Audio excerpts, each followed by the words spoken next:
Hi guys, Thogrey here with a new video, and this video will be my RBG tier list video for Season 4 of Shadowlands. Of course it is PvP, and I'm going to upset some people by putting their spec on D tier, C tier, or even DOODOO tier, but I'm going to explain why I've put those specs on those tiers. I'm also going to have timestamps below, so if you want to skip ahead or skip back whenever you want to actually hear the comments about a specific spec, please do so. Like the video if you haven't done that yet. Of course, subscribe to the channel if you love PvP kinds of videos, and comment below what you think about the RBG meta. Me myself, I enjoy the meta a lot. I played a lot of RBGs to actually gear up my characters, and I feel like RBGs is probably the best content that you can actually do, regardless, because I think 3v3 in EU is kind of scuffed because of DCR. 2v2 it is kind of biased which spec you're playing, but RBGs you always have a space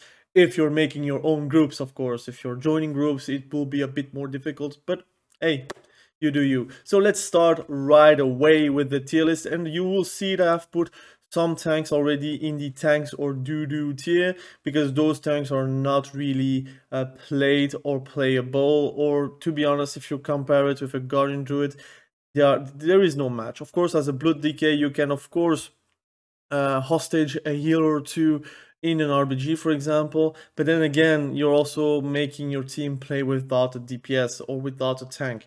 So I feel like it's not really the best spec for that, but you can maybe have fun with it. I frankly never played with a Blood DK, but whenever I played against one, we always win. So Vengeance Demon Hunter, of course, lacks the actual stealth from a Guardian Druid, the actual annoyance of a Guardian Druid, the anti-CC on themselves, they don't have that. And to be honest, if the sleeper Lego didn't exist, it would be probably A tier or B tier, but at the moment if you need to compare those two, it's no match. Protection Paladin, you don't play that because it's squishy first and foremost, but also you don't really give anything. You could maybe play it as a healer or DPS spot, but I wouldn't really do that, but you can try, I guess. And Brewmaster, I think it just lacks the overall damage, overall mobility compared to a Guardian Druid, for example, the overall annoyance from a Guardian Druid. So for me, it is also a DOODOO tier. Of course, I can understand why you would put it maybe in C tier, D tier, or B tier, but for me, there is no comparison. But I didn't rate Protection Warrior. I'm going to do it right away, and Protection Warrior, surprisingly, is for me C tier, because I've seen a few Protection Warriors not play the tank role, but the DPS role. So it means instead of taking a DPS, you will take a Protection Warrior, and you are going to count on their actual one-shot potential. Because yes, there is a one-shot potential as a Protection Warrior. You can pull it off on certain maps. Of course, there are maps where team fights are really important, and in team fights you're going to get obliterated, and that just is how it is. But you can also play on node maps where you have those 1v2, 1v1 potentials, and you can actually win those fights. If you want to learn how to play Protection Warrior, I would then just suggest to watch Swifty. He made a video, he does live streams on Twitch, of course. I think everyone knows Swifty, and check their build out. That build is quite a cheesy, but there's a lot of cheesy specs out there. For me, Assassination Rogue is a cheesy spec at the moment, and I would say Protection Warrior are quite the same, although they don't have stealth like a Rogue do. So for me it is a C tier. It might be D tier, but for me I can rate one shot potential, so for me it is a C tier spec. Affliction Warlock, S tier. Do I need to even say more? They have insane damage. They have probably one of the easiest time to actually cast, because again you have the mobility, but you also have the CC, and you have probably a frontline defending you, CCing for you, slowing them for you, and you will have a great time. And your damage is pretty much dotting everyone. You can even put a Seed of Corruption so that it explodes and you have a corruption on everyone. That could also work in team fights. And your 1v1 potential is very good. Your 1v2 is even good if you have dots up. So for me it is an S tier, an easy S tier class and spec. Arcane Mages, I think, to be honest, I've seen a few Arcane Mages, but they always get rolled in team fights. They can solo 1v1 nodes, but the problem is they are good in damage, but their CC is lackluster in team fights because it does get dispelled right away, or it gets broken by the damage. And just for that, I feel like it is a C tier. But to be honest, I'm rating Arcane Mage a lot higher than Fire Mage and Frost Mage. For me, it's a C tier. If you want to have fun as an Arcane Mage, it is possible. Would I take an Arcane Mage in my groups? Probably not, but if you're making your own groups as an Arcane Mage, you could enjoy, I would say, your class and your spec. And so is Frost Mage and Fire Mage too. If you're making your own groups, you will probably make some wins, some losses. But if I'm making my own groups, I'm a Warlock, I'm not going to take an Arcane Mage, for example, instead of a Boomy, or instead of a Shadow Priest, or instead of an Elemental Shaman, or instead of a Hunter. I mean, for me, it's a C tier spec, because it's better in arenas. Mages are just notoriously better in arenas than in RBGs. And yeah, people will just focus you and try to stop you from casting arcane spells, which is quite easy to stop. Arms Warrior, for me, it is a B tier spec. Warriors in general are very good, but the problem is they will lack the actual mobility of a Fury Warrior, they will lack the stickiness of a Fury Warrior, they will lack the few talents that can actually make them easier to actually stick to a target. Again, the good thing is about Arms Warriors, you can play Spear of Bastion without getting punished. Often not Fury Warriors will just play Necrolord because it's just better.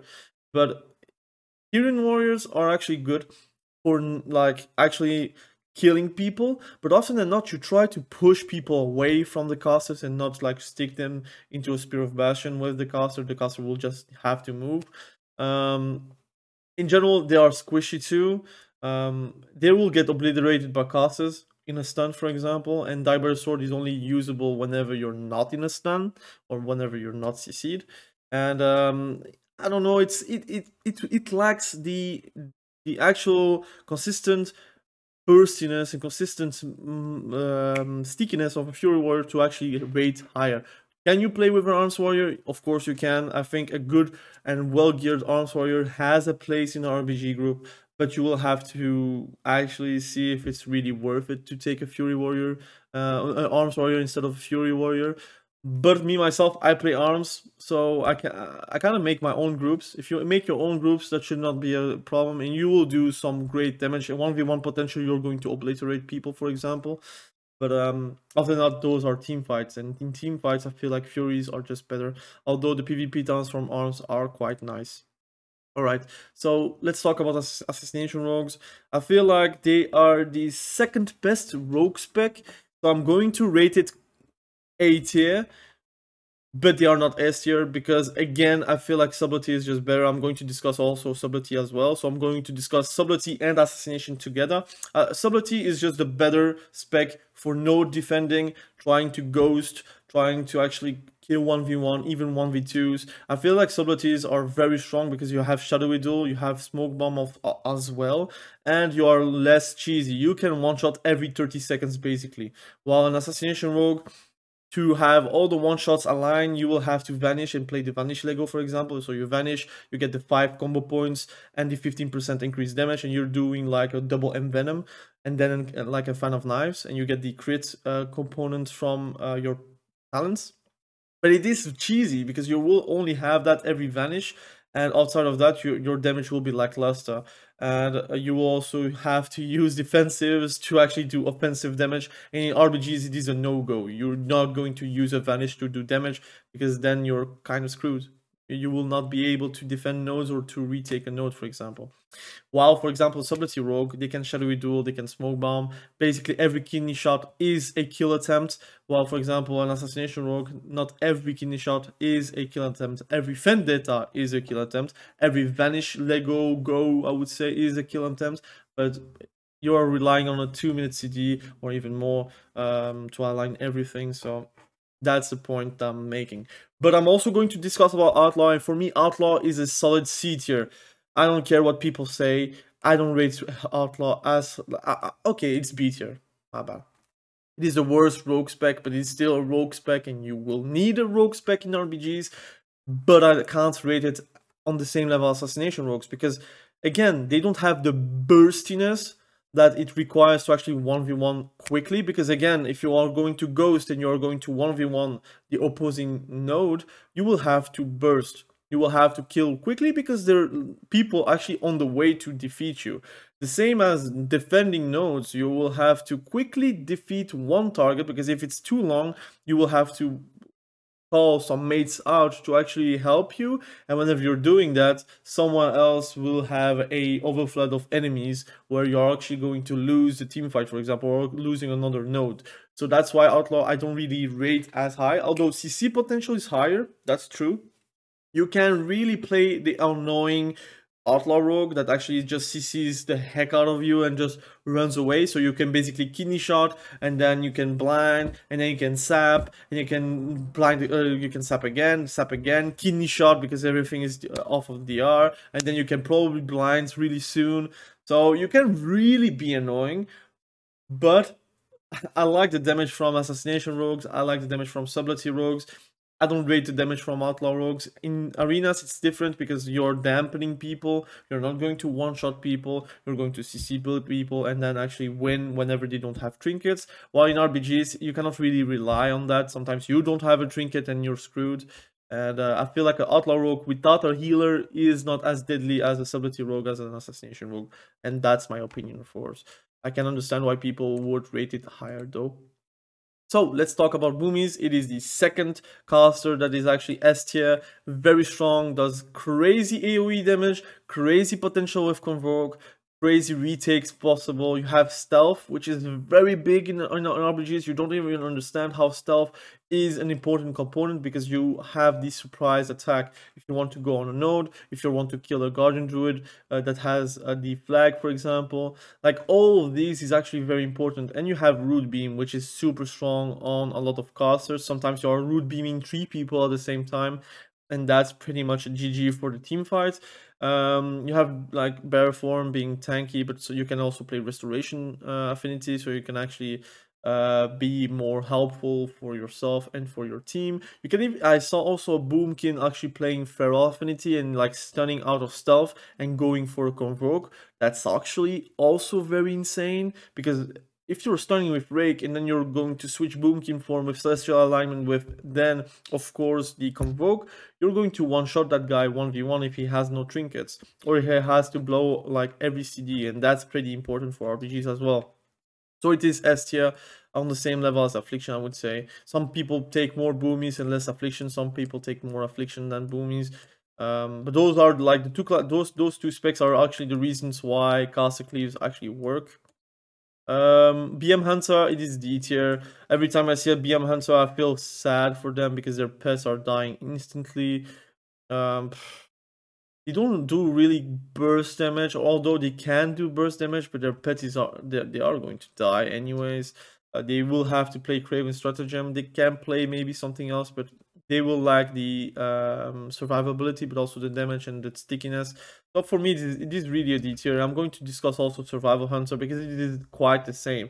Survival Hunter has a damage though, so maybe I can put it in C tier because you can play without a pet, without losing all the damage possible because you can still bomb. So I'm gonna put C tier, but really there is no real reason why you would put you will pick a Survival or a BM Hunter. They are great in 1v1s though, so if you can manage to make it work, you can. But there is a reason why Survival Hunters and BM Hunters are more seen in arenas than in RBGs, because they are just not okay, they are not good, because the pets are dying really quickly. You will have to res your pet multiple times per BG, and that's actually like time lost. Your traps are not really super interesting, although Survival Hunter can play the Diamond Trap, Ice Diamond Trap I think it's called, and you can basically then have an unbreakable trap. So that's a value that you can also bring to RPG. So I think you can still make it work, Survival Hunter, but why would you play a Survival Hunter? Because it takes a melee spot. Or I saw some people play with a Survival Hunter instead of a Rogue, but often than not they just get screwed because they have a camouflage every 1 minute. So basically you have to play Night Elf so you can actually use your Shadow Mount, so you can actually like defend a node. So that's maybe possible, but like that's every 2 minutes, and then you have to camouflage to get the CD back up on Shadow Melt, and then you can Shadow Melt back. And I would put the pet probably somewhere else than next to you, or have a stealth pet, but then you like the Raptor Mortal Wound, for example. So I don't know, man. I don't really rate survival. Maybe you guys rate them, so please let me know in the comment section below. Demonology Warlock, it is quite the same as BM. I never saw a Demonology Warlock actually do well, because their Tyrant, whenever they're doing a Tyrant in team fights, it gets instantly CC, and it dies also really quickly. People are just like calling kill the Tyrant whenever it is up, and it dies in like 2 final verdicts with a Vengeance Hammer, for example. Basically. Or you CC them, or you just use CDs, and you will use CDs regardless anyway. So I feel like Demonology are not okay. Again, if they lose their pets, they are like useless, like ×2. I would say they are even more useless than BM Hunters, because BM Hunters can actually do damage without pets. It's not good, but you can still regen focus, you can still do Cobra shots every time. But a Demonology Warlock, where is the damage without a pet? It is actually not possible. People play without a pet, so they play with Succubus and they put it in stealth. And they play big bolts, so demon bolts. But then again, why would you play Demonology instead of a Destruction Warlock? Because basically it's the same, really. Or why would you not play with an Affliction Warlock? So that's my opinion. Destruction, I would say it's C tier. It might be B tier. I would say it's B tier. It's not as like I'm not going to put it in the same level as Protection Warriors, but it is a caster. Again, it's also good in RPGs.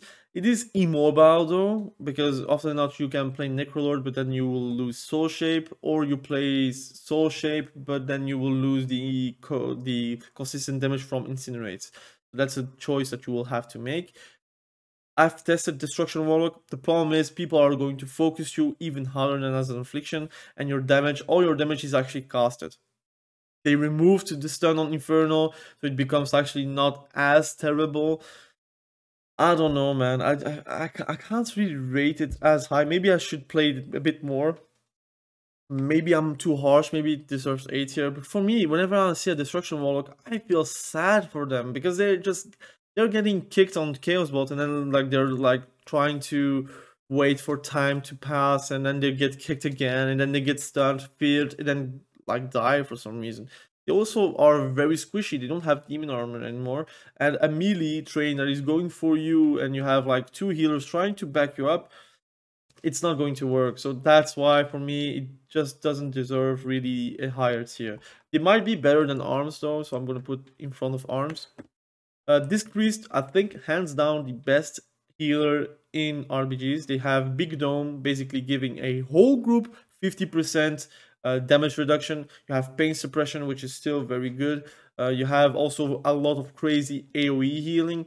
If you are putting Atonement on everyone, and then you're going to heal via Atonement by doing damage, you can really sustain a lot of the DPSs in team fights.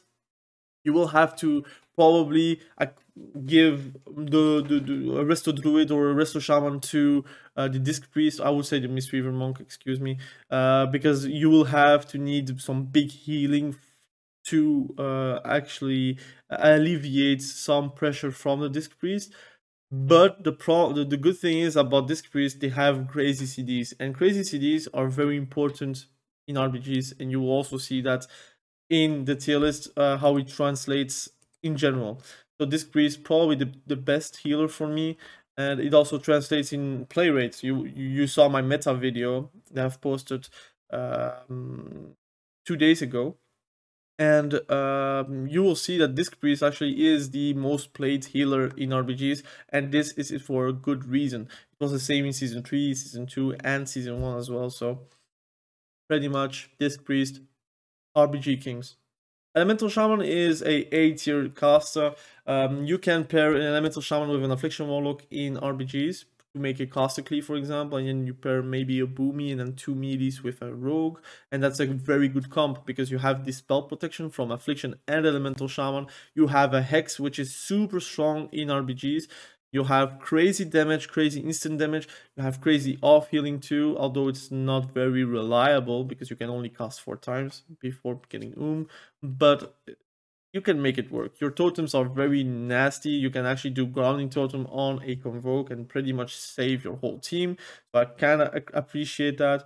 Your wind shear is very strong because again the 12-second interrupt is really annoying for casters. And I rate Elemental Shaman. I do rate Elemental Shaman, but you will have to actually pair it with an Affliction Warlock to have some kind of pressure.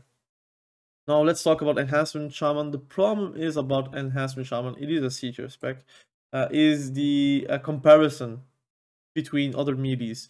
If Fury Warriors, Frost DKs, Retribution Paladins were a bit more tuned directionally to Enhancement Shaman, I would then put Enhancement Shaman in B tier or A tier. But at the moment, I can't really justify it. Chain Harvest can be very strong. You can play with a short CD Chain Harvest, and in team fights, you're going to sustain and kill targets with Chain Harvest. But it's very monotone and it is stoppable on few maps where your team fights are not as effective. You will have to defend nodes, for example. Enhancement Shamans are not very strong. Or even in Eye of the Storm, I feel like they get shut down very easily because again, Eye of the Storm, the mid section is more about CC, pushing people over the ledges, trying to kill the DPSs as fast as you can. As an Enhancement Shaman, you don't have that all the time. Feral Druids, I would rate them B tier. The only problem I see from Feral Druids is you are actually compared to a rogue, and you cannot really compare it to a rogue because again, they don't have Vanish. If you had Vanish in SAP, you would probably be very strong, maybe too strong. But as a Feral Druid, you don't have that. And then which spot are you going to give a Feral Druid? You can give the spot of a caster, but then again, in team fights, you're probably going to lose, or you're going to give it to a melee, but that you will like some frontline effect. The good thing is about Feral Druids, they are very strong on node maps.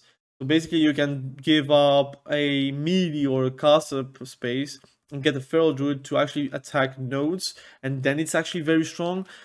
But the meta is not oriented to that, and a lot of maps are not giving you the ideal maps for Feral Druids. And I think it is still a random factor that you don't really want in RBGs. Play with a Feral Druid on maps that you are actually not needing a Feral Druid, and whenever you need a Feral Druid, yeah, those maps are coming out, for example. So it's a difficult thing to actually rate. You could have a Guardian Druid go for Feral Druids on certain maps, but why not Boomy then? I think that's the discussion that a lot of people have whenever they actually play with a Feral Druid. But you can of course make groups as a Feral Druid and nobody will bat an eye. You can still do some crazy one-shot damage. But I can't really like remember a game where a Feral Druid was in the game and they destroyed the whole game. I don't really remember that. So for me, it's a B tier spec. Now let's talk about the mage specs. Arcane Mages, like I said in the beginning of the video, I do rate it higher than the other mages. So it means for me it is a D tier spec. And a lot of people say like, dude, you're crazy. Why do you put mages in D tier? Blah blah blah. But really, explain me what is strong about mages in RBGs. A fire mage is pretty much only combust goes, or you play like Great Pyro, but nobody's going to let you cast that. But pretty much you're an easy target. You're also super killable because everyone is running a priest. Everyone is going to mass dispel your ice block, and then what are you going to do? On specific maps, I guess you can make it work, but it's very specific, very specific. And your compass goes, again, outside of that, you're doing 0 damage, even less than a blood DK. That's how I see fire mages. Without combust, your damage is comparable to a tank, and you're not a tank. For me, it's a D tier. Why is Frost Mage actually a D tier? For me, damage-wise, if they're let alone, they might be S tier, but nobody's going to put a Frost Mages onto free casting mode. Everyone is going to say, look, we have a Frost Mage there, I don't care about their gear, I don't care about the health, I want 2 melees on them at all times. And then it's easy. Then it becomes like easy game, easy life. And a lot of casters, a lot of melees are actually countering Frost Mages. Fury Warriors are eating Frost Mages for dinner. Like Frost DKs too, they have insane slows, they have grip, so you cannot really blink away, because they are going to actually bait it by stunning you. You will blink and then you will get grabbed. It's over, you're dead. So pretty much, for me, it's a D tier spec. You only have one school that is very, very scary, and it's not like in arenas where you want to kick polymorphs. Polymorphs, you don't really want to kick it because it's dispellable. You remove all the dots, so basically there's no dispel protection. And you're not really dispel heavy either in RBGs, because you don't want to get damaged by the Affliction or the Elemental Shaman, for example, or a Shadow Priest. But if you're polymorphing, there is no dispel protection, so basically you're going to dispel polymorphs, and that's it. So for me, it's a D tier spec. Arcane Mages, at least they have mass invisibility, which is still a very good spell. They have also improved invisibility, I think. Arcanosphere is bad, don't play that, because a lot of terrain just doesn't help Arcanosphere to do damage. So yeah, that's pretty much my opinion about mages. I think a lot of people will hate me for that, but for me, it's deserved.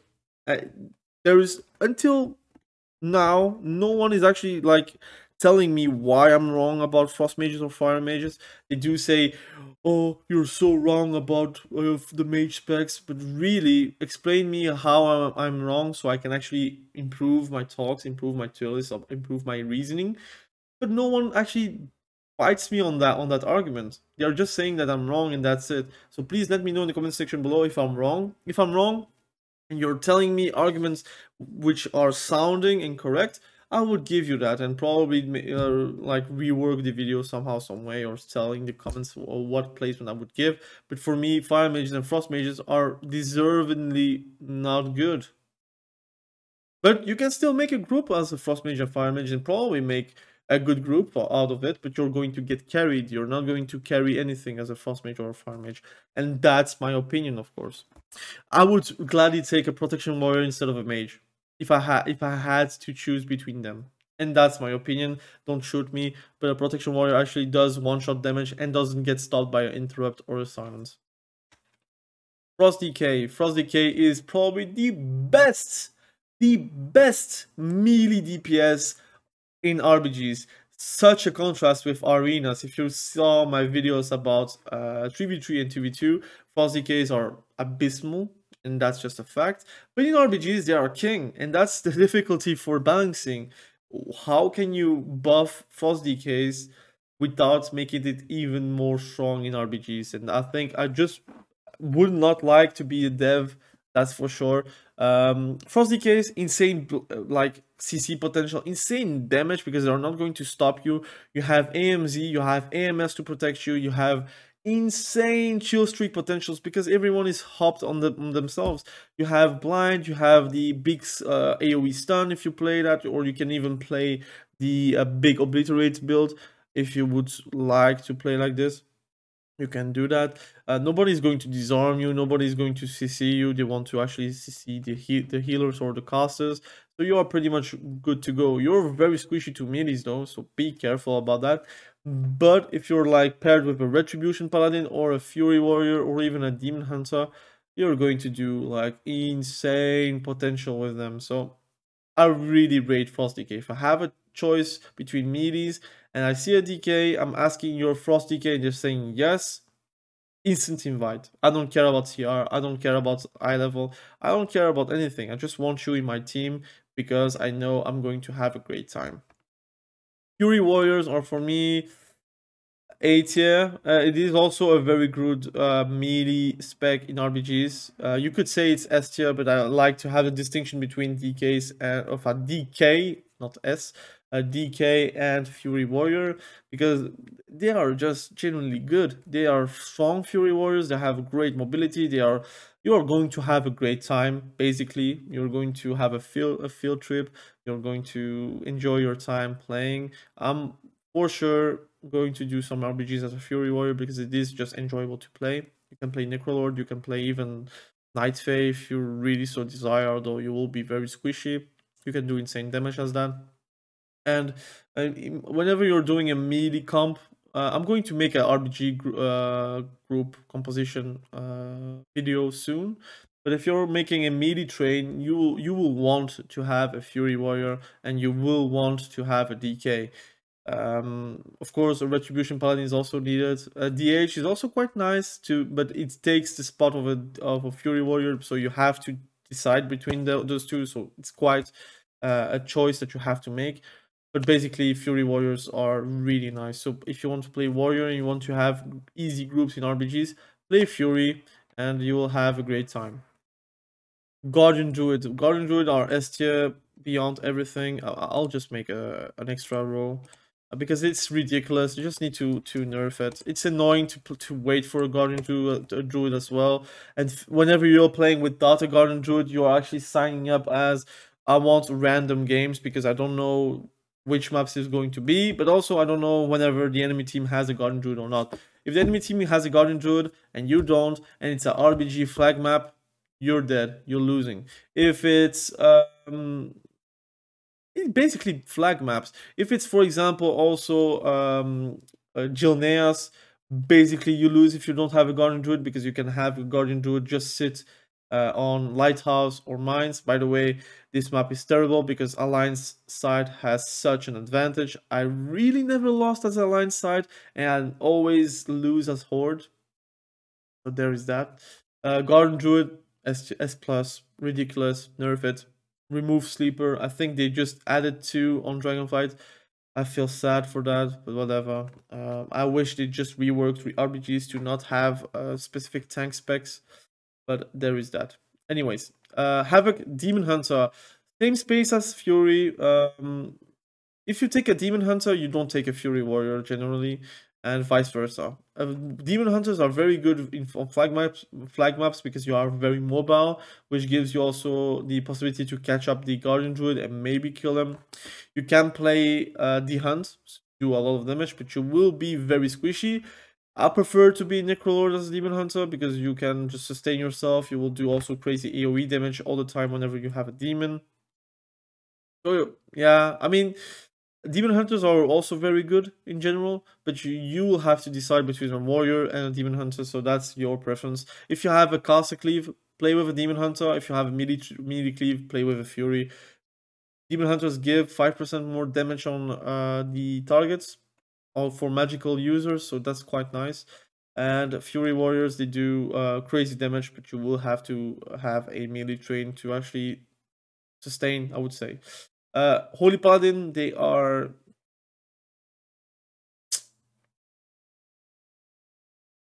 A tier. I want the distinction between Disc Priest and Holy Paladin. They are very good as well. They have also great CDs, but they are not on the level of Disc Priest. They, I don't know, man. Do they deserve B tier? Maybe. I'm going to put it in B tier, but I'm going to hold you off. Don't comment, please, please, please, please, please, please, please. I'm going to give you all the healers right away. I'm going to discuss all the healers right now so you can have an idea why I put it in B tier. Because I don't think it is a top 2 or top 3 healer. It is a top 4 healer. It is probably the 4th spec that's actually coming into my mind to actually give respect to a healer. They have crazy CDs for single targets, but multi-targets, your CDs are useless. Bob does nothing versus casters, so basically if you're versus a caster cleave, you cannot protect yourself. Ultimate Sacrifice, basically you're asking to actually die if you're not bubbling. If you're bubbling, alright. Sacrifice itself is alright if you don't play Ultimate Sacrifice. You have crazy AoE healing though, so I'm giving you that. But on certain maps, I don't need a Holy Paladin, but I do need other healers. I'm going to discuss it right away. Holy Priest is probably on the same level as Holy Paladin. They are crazy single target healers. In RBGs, you will have to multi-heal, and multi-healing is not the forte of a Holy Priest. It is the forte of a Holy Paladin, but they lack the defenses of a Holy Priest, for example. So that's why I'm giving them the same tier. It doesn't mean that you're not going to find groups if you're a H Priest or a Holy Paladin. It just means like if you have a choice between a Disc Priest and a Holy Paladin, you will probably take a Disc Priest. That's my opinion.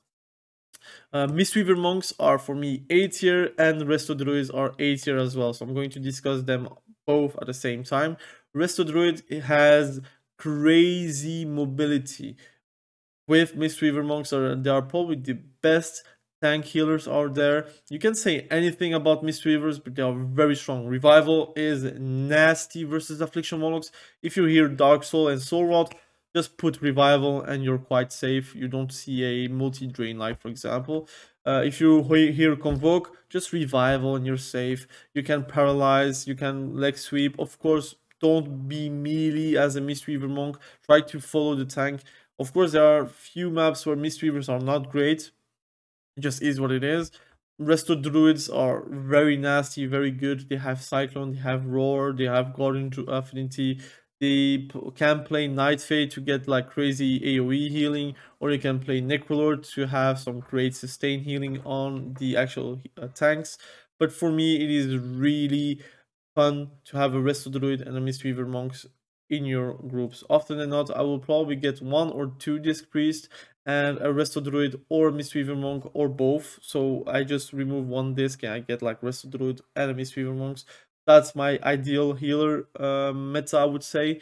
I can understand why you would pick a Resto Shaman or a Holy Paladin or a H Priest, but I do rate those healers just a tad bit higher. So that's why for me it is A tier. Now let's talk about Resto Shaman. It is B tier, but probably the least best class healing wise. I cannot really put in C tier because it's a bit too harsh for a healer, but your totems have nowhere near the effectiveness of in arenas. Pretty much they are very killable. They lack the throughputs that you actually need to actually heal in RBGs.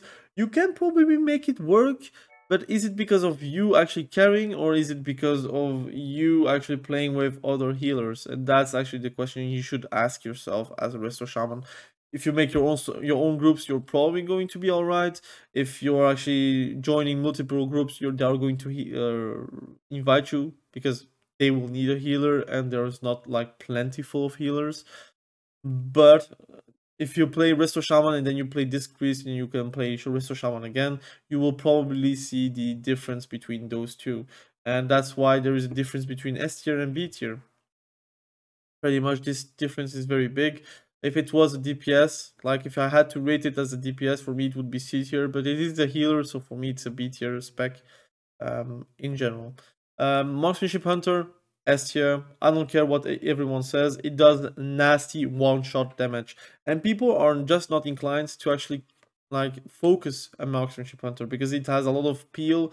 Actually is possible to put on yourself. You can actually play without the pets and not being penalized. You can play pets as well on certain maps where you need that roar of sacrifice because you will do a 1v2 or 1v1. But again, I feel like Marksmanship Hunters has a place in the meta, and you also see in the numbers, a lot of people are actually playing Marksmanship these days because it is actually very strong. It scales wonderfully. You can play Sniper Shot in RBGs as well without getting punished and actually kill those Warlocks in 1 to 3. You see a Warlock, Sniper Shot, 30k minimum damage, then aim shot, rapid fire, is dead, pretty much. So for me it's S tier. Retribution Paladin, it is another A tier spec.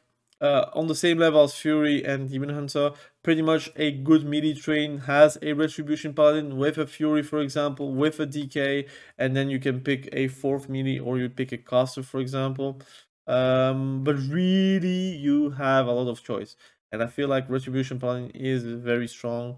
Just give it a try. You will also have fun because you have healers this time. In random BGs, you don't have a healer, so you will just flop over. But in RBGs, your bobs are actually quite nice, except versus casters. And your bubbles are actually very nice because you can bubble whenever you go doing a go, and you will not be interrupted, and you will do a lot of damage. But be careful for Disc Priests and Priestess in general because they can dispel your bubble with Mass Dispel, and then you're kinda screwed because you don't have a defensive and you will just die right away. But melee trains, very nice. Shadow Priest, I do rate Shadow Priest quite nicely. Is it on the same level as Elemental Shaman? I don't think so. For me, it's a B tier spec then, but better than Destruction. That's why it's hard for me to put Destruction on B tier. But Shadow Priest has the Dispel protection that is actually very nice because it's a horror effect. So you will get CC'd for 4 seconds.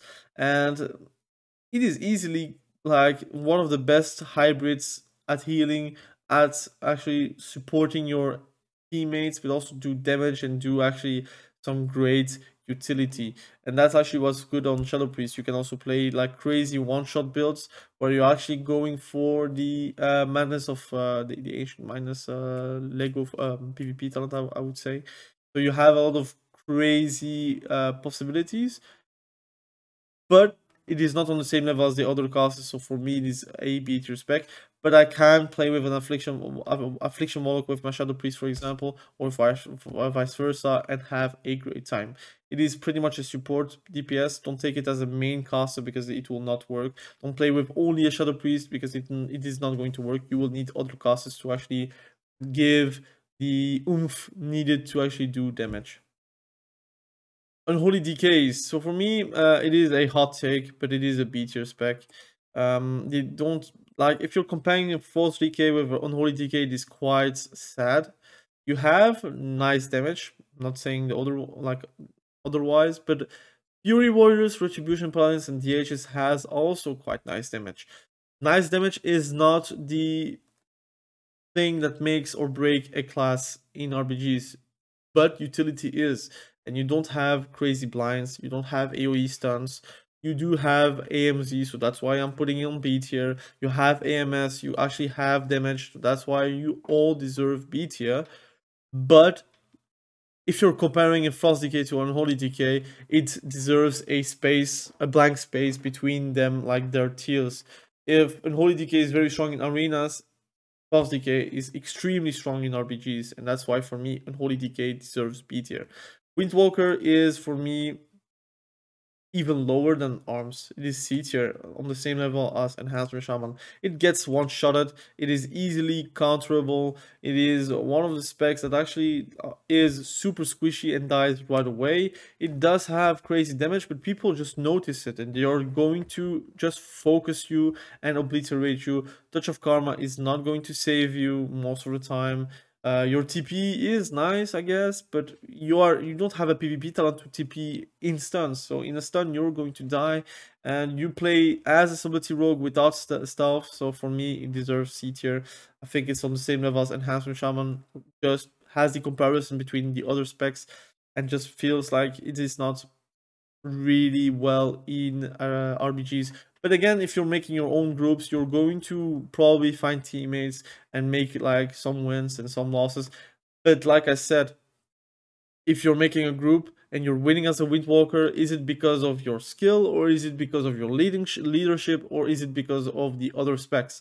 And that's a question you should ask yourself. So this is the tier list I've put out. It has been a very long video for 43 minutes, but I feel like all those informations are actually very important for people actually choosing classes, choosing specs, choosing RBG groups, for example, or compositions, because people need to know which specs work and which don't or don't really work. Of course, again, you can push rating as a Frost Mage, you can push rating as a Fire Mage, you can do that as well in Demonology, you can even do that as a Blood DK, but is it because of your ability or because of the abilities of your teammates or your leadership? Of course, if you're like a very good shot caller, it might be enough to actually win games, but it would not matter between Blood DK or a Garden Druid. Or like, well, Garden Druid is a bit too exaggerated, but you get what I mean. So thank you for watching this video. I really appreciate you. Again, like the video if you haven't done that yet. Again, subscribe to the channel if you love those kinds of content. Please comment below what you think about this video, and be sure to be safe. We will catch each other very soon. Have a great day. Bye.